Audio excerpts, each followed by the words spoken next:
Hansel and Gretel. There was once a poor man who was a wooden man and went every day to cut wood in the forest. One day, as he went along, he heard a cry like a little child's.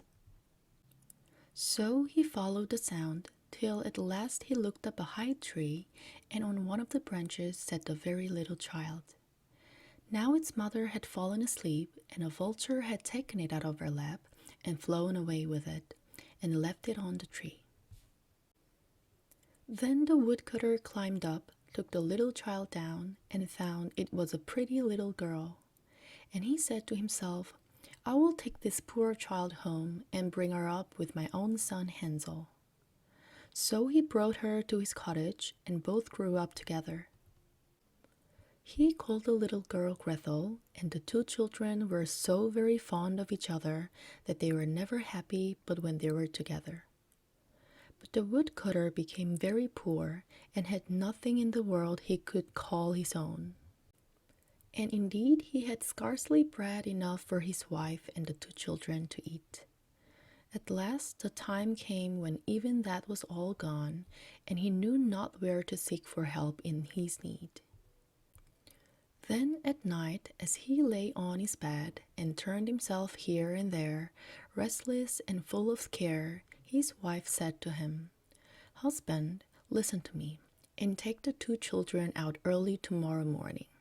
Give each of them a piece of bread, and then lead them into the midst of the wood, where it is thickest, make a fire for them, and go away and leave them alone to shoot for themselves, for we can no longer keep them here. No, wife, said the husband, I cannot find it in my heart to leave the children to the wild beasts of the forest. They would soon tear them to pieces. Well, if you will not do as I say, answered the wife, we must all starve together. And she would not let him have any peace until he came into her hard-hearted plan. Meantime, the poor children too were lying awake restless and weak from hunger, so that they heard all that Hansel's mother said to her husband. Now, thought Gretel to herself, it is all up with us, and she began to weep. But Hansel crept to her bedside and said, Do not be afraid, Gretel, I will find out some help for us.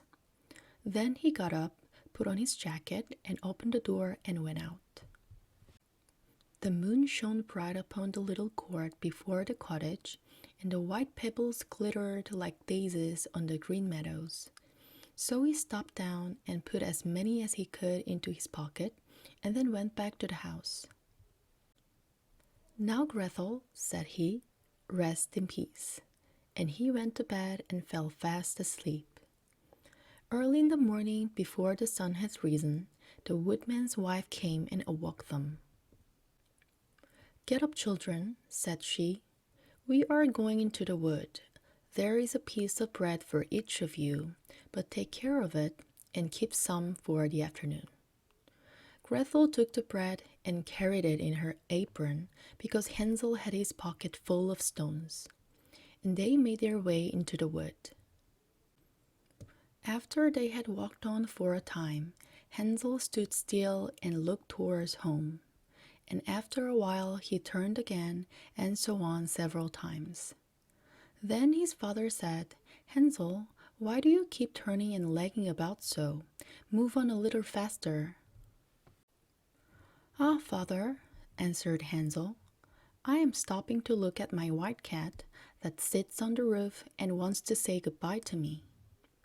You little fool, said his mother. That is not your cat. It is the morning sun shining on the chimney top. Now Hansel had not been looking at the cat, but had all the while been lingering behind, to drop from his pocket one white pebble after another along the road. When they came into the midst of the wood, the woodman said, Run about, children, and pick up some wood, and I will make a fire to keep us all warm. So they piled up a little heap of brushwood and set it on fire. And as the flames burned bright, the mother said, Now set yourselves by the fire and go to sleep while we go and cut wood in the forest. Be sure to wait till we come again and fetch you." Hansel and Gretel sat by the fireside till the afternoon, and then each of them ate their piece of bread. They fancied the woodman was still in the wood, because they thought they heard the blows of his axe. But it was a bough which he had cunningly hung upon a tree, in such a way that the wind blew it backwards and forwards against the other boughs. And so it sounded as the axe does in cutting. Thus they waited till evening, but the woodman and his wife kept away, and no one came to fetch them. When it was quite dark, Gretel began to cry. But then Hansel said, "Wait a while till the moon rises."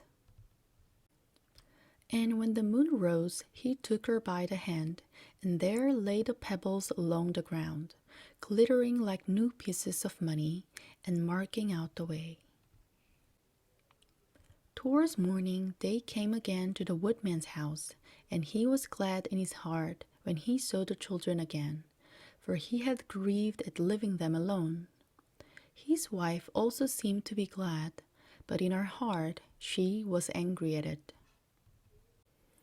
Not long afterwards there was again no bread in the house, and Hansel and Gretel heard the wife say to her husband, "The children found their way back once, and I took it in good part. But now there is only half a loaf of bread left for them in the house. Tomorrow you must take them deeper into the wood, that they may not find their way out, or we shall all be starved." It grieved the husband in his heart to do as his selfish wife wished, and he thought it would be better to share their last morsel with the children. But as he had done as she said once, he did not dare now to say no. When the children heard all their plan, Hansel got up and wanted to pick up pebbles as before, but when he came to the door, he found his mother had locked it. Still he comforted Gretel and said, "Sleep in peace, dear Gretel. God is very kind and will help us." Early in the morning, a piece of bread was given to each of them, but still smaller than the one they had before. Upon the road, Hansel crumbled his in his pocket, and often stood still, and threw a crumb upon the ground. "Why do you lag so behind, Hansel?" said the woodman. "Go your ways on before." "I'm looking at my little dove that is sitting upon the roof, and wants to say good-bye to me." "You silly boy," said the wife. "That is not your little dove. It is the morning sun that shines on the chimney top." But Hansel still went on crumbling his bread and throwing it on the ground. And thus they went on still further into the wood, where they had never been before in all their life. There they were again told to sit down by a large fire and go to sleep. And the woodman and his wife said they would come in the evening and fetch them away. In the afternoon, Hansel shared Gretel's bread because he had strewed all his upon the road. But the day passed away, and evening passed away too, and no one came to the poor children. Still Hansel comforted Gretel and said, "Wait till the moon rises, and then I shall be able to see the crumbs of bread which I have strewed, and they will show us the way home." The moon rose, but when Hansel looked for the crumbs, they were gone, for hundreds of little birds in the wood had found them and picked them up. Hansel, however, set out to try and find his way home. But they soon lost themselves in the wilderness and went on through the night and all the next day, till at last they lay down and fell asleep for weariness. Another day they went on as before, but still did not come to the end of the wood.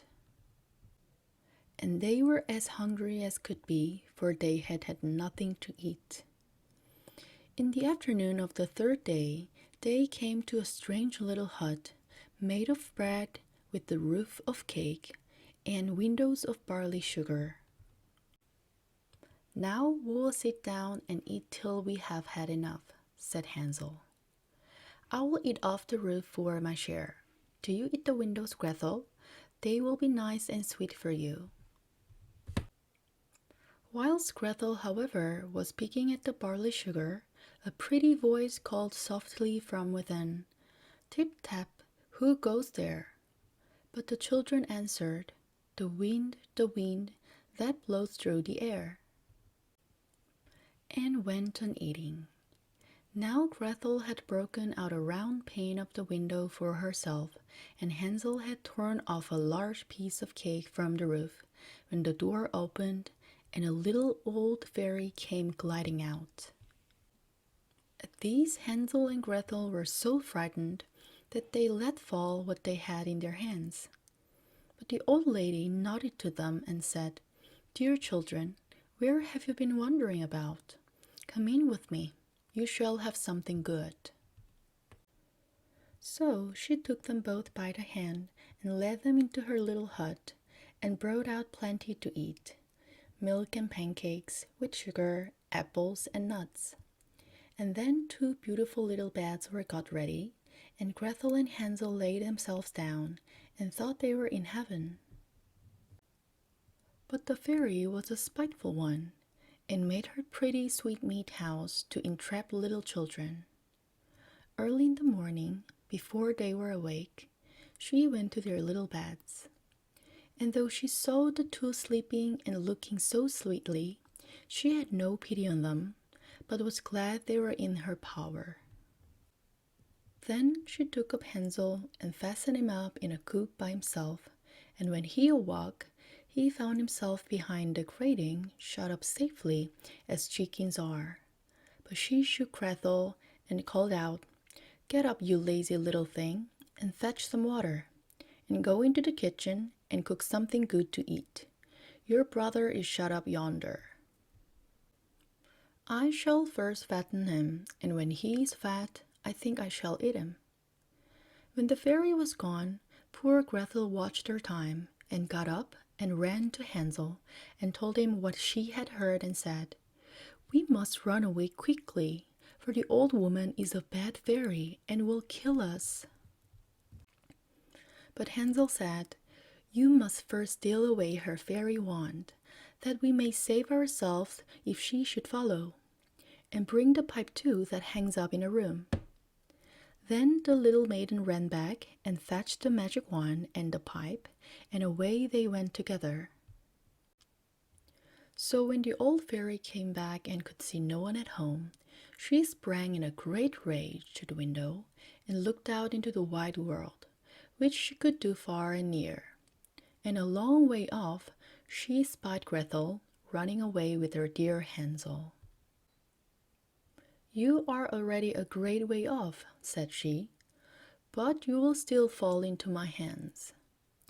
Then she put on her boots, which walked several miles at a step, and scarcely made 2 steps with them before she overtook the children. But Gretel saw that the fairy was coming after them, and, by the help of the wand, turned her friend Hansel into a lake of water, and herself into a swan, which swam about in the middle of it.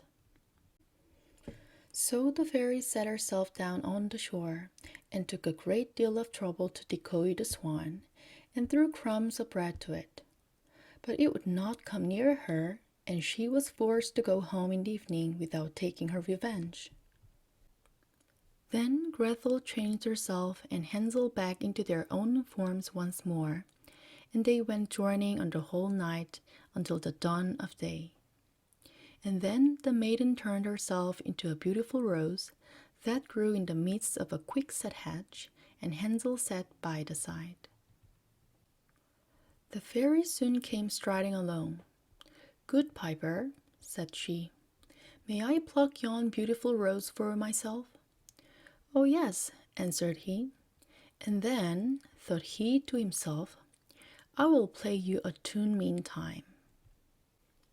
So when she had crept into the hedge in a great hurry to gather the flower, for she well knew what it was, he pulled out the pipe slyly and began to play. Now the pipe was a fairy pipe, and whether they liked it or not, whoever heard it was obliged to dance. So the old fairy was forced to dance a merry jig, on and on without any rest, and without being able to reach the rose.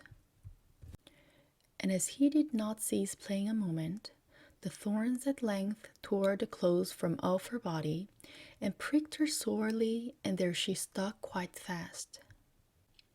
Then Grethel set herself free once more, and on they went, but she grew very tired, and Hansel said, "Now I will hasten home for help." And Grethel said, "I will stay here in the meantime and wait for you." Then Hansel went away, and Grethel was to wait for him. But when Grethel had stayed in the field a long time, and found he did not come back, she became quite sorrowful, and turned herself into a little daisy, and thought to herself, "Someone will come and tread me under foot, and so my sorrows will end." But it so happened that, as a shepherd was keeping watch in the field, he saw the daisy, and thinking it very pretty, he took it home, placed it in a box in his room, and said, "I have never found so pretty a daisy before." From that time, everything throve wonderfully at the shepherd's house. When he got up in the morning, all the household work was ready done. The room was swept and cleaned, the fire made, and the water fetched. And in the afternoon, when he came home, the tablecloth was laid, and a good dinner ready set for him. He could not make out how all this happened, for he saw no one in his house. And although it pleased him well enough, he was at length troubled to think how it could be, and went to a cunning woman who lived hard by, and asked her what he should do. She said, "There must be witchcraft in it. Look out tomorrow morning early, and see if anything stirs about in the room. If it does, throw a white cloth at once over it, and then the witchcraft will be stopped." The shepherd did as she said, and the next morning saw the box open and the daisy come out. Then he sprang up quickly and threw a white cloth over it. In an instant the spell was broken, and Grethel stood before him, for it was she who had taken care of his house for him. And she was so beautiful that he asked her if she would marry him. She said no, because she wished to be faithful to her dear Hansel. But she agreed to stay and keep house for him till Hansel came back. Time passed on, and Hansel came back at last. For the spiteful fairy had led him astray, and he had not been able for a long time to find his way, either home or back to Grethel. Then he and Grethel set out to go home.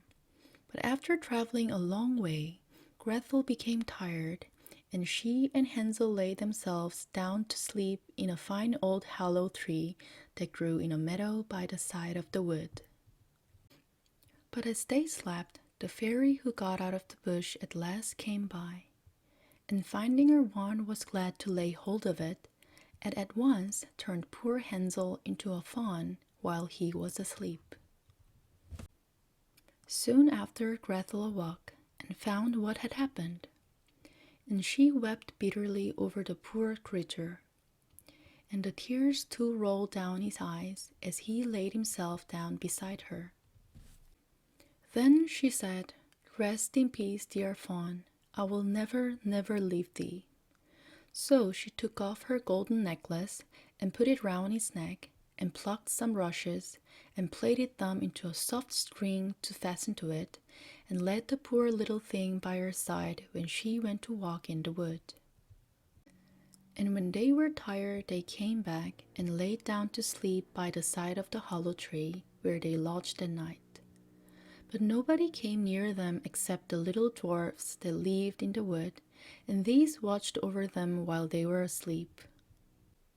At last, one day they came to a little cottage, and Grethel, having looked in and seen that it was quite empty, thought to herself, "We can stay and live here." Then she went and gathered leaves and moss to make a soft bed for the fawn. And every morning she went out and plucked nuts, roots, and berries for herself, and sweet shrubs and tender grass for her friend. And it ate out of her hand, and was pleased, and played and frisked about her. In the evening, when Grethel was tired and had said her prayers, she laid her head upon the fawn for her pillow and slept. And if poor Hansel could but have his right form again, she thought they should lead a very happy life. They lived thus a long while in the wood by themselves, till it chanced that the king of that country came to hold a great hunt there. And when the fawn heard all around the echoing of the horns, and the baying of the dogs, and the merry shouts of the huntsmen, he wished very much to go and see what was going on. "Ah, sister, sister," said he, "let me go out into the wood. I can stay no longer." And he begged so long that she at last agreed to let him go. "But," said she, "be sure to come to me in the evening. I shall shut up the door to keep out those wild huntsmen. And if you tap at it and say, 'Sister, let me in,' I shall know you. But if you don't speak, I shall keep the door fast." Then away sprang the fawn, and frisked and bounded along in the open air. The king and his huntsmen saw the beautiful creature, and followed, but could not overtake him. For when they thought they were sure of their prize, he sprang over the bushes, and was out of sight at once. As it grew dark, he came running home to the hut and tapped, and said, "Sister, sister, let me in." Then she opened the little door, and in he jumped, and slept soundly all night on his soft bed. Next morning the hunt began again. And when he heard the huntsman's horns, he said, "Sister, open the door for me. I must go again." Then she let him out and said, "Come back in the evening, and remember what you are to say." When the king and the huntsman saw the fawn with the golden collar again, they gave him chase. But he was too quick for them. The chase lasted the whole day. But at last the huntsmen nearly surrounded him, and one of them wounded him in the foot, so that he became sadly lame and could hardly crawl home. The man who had wounded him followed close behind, and hid himself, and heard the little fawn say, "Sister, sister, let me in," upon which the door opened, and soon shut again. The huntsman marked all well, and went to the king and told him what he had seen and heard. Then the king said, "Tomorrow we will have another chase." Grethel was very much frightened when she saw that her dear little fawn was wounded. But she washed the blood away and put some healing herbs on it and said, "Now go to bed, dear fawn, and you will soon be well again." The wound was so slight that in the morning there was nothing to be seen of it. And when the horn blew, the little thing said, "I can't stay here. I must go and look on. I will take care that none of them shall catch me." But Grethel said, "I am sure they will kill you this time. I will not let you go." "I shall die of grief," said he, "if you keep me here. When I hear the horns, I feel as if I could fly." Then Grethel was forced to let him go. So she opened the door with a heavy heart, and he bounded out gaily into the wood. When the king saw him, he said to his huntsman, "Now chase him all day long, till you catch him. But let none of you do him any harm." The sun set, however, without their being able to overtake him, and the king called away the huntsman, and said to the one who had watched, "Now come and show me the little hut." So they went to the door and tapped and said, "Sister, sister, let me in." Then the door opened, and the king went in, and there stood a maiden more lovely than any he had ever seen. Grethel was frightened to see that it was not her fawn, but a king with the golden crown, that was come into her hut. However, he spoke kindly to her, and took her hand and said, "Will you come with me to my castle and be my wife?" "Yes," said the maiden, I will go to your castle, but I cannot be your wife, and my fawn must go with me. I cannot part with that." "Well," said the king, "he shall come and live with you all your life, and want for nothing." Just then in sprang the little fawn, and his sister tied the string to his neck, and they left the hut in the wood together. Then the king took Grethel to his palace, and on the way she told him all her story. And then he sent for the fairy and made her change the fawn into Hansel again. And he and Grethel loved one another and were married, and lived happily together all their days in the good king's palace.